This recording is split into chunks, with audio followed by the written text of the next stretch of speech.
এটা কি একটা ল্যাব হতে পারে? আমিও তো পড়াশোনা করছি, আমি তো পড়াশোনার কথা বাদ দিচ্ছি, পড়াশোনার সময় আমরা কখনো এভাবে অগোছালো থাকতে পারতাম না, এত অপরিষ্কার কিভাবে সম্ভব?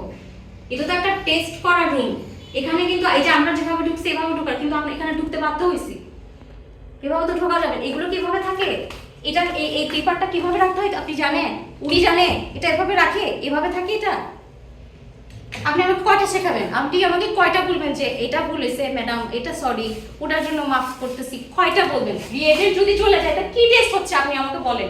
রিএজেন্টে যদি এক্সপায়ার ডেট চলে যায় এবং সে যদি অপারেট করতে না জানে, তার মানে এখানে প্রত্যেকটা টেস্ট ভুল হচ্ছে। আচ্ছা আমাকে একটু বলতে দিবেন না? আপনাকে পরে বলতে দিব, আপনি আসার জায়গা খুবই সেনসিটিভ জায়গা। তারপরে আসেন, এবার আরো আসেন, আপনার কতগুলো অপরাধ আমি আপনাকে শুধু দেখাই, দেখে আপনি আসেন। এটা কত সালে মেয়াদ চলে গেছে, এক্সপায়ারি ডেট করেন 15-14 সাল এখন কত সাল চলে? 26 সালে আপনারা এই কিটগুলো ইউজ করতেছেন, আই ডোন্ট নো কিভাবে করতেছেন। এগুলো সব এখানে কেন 5-6 মাস কেন একদিনও এক্সিট করতে পারবেন? আলাদা, এগুলোর জন্য বিন আলাদা, সবকিছু আলাদা।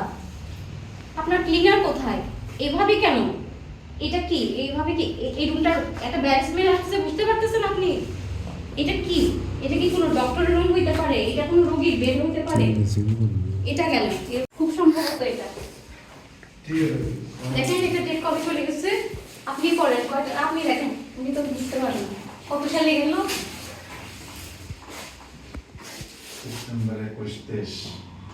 আমাকে বলেন আপনি, এটা তো একটা, এখানে উনি ডেন্টাল ট্রিটমেন্ট দেয়, এটার এই অবস্থা এবং এটা ইউজ করেন।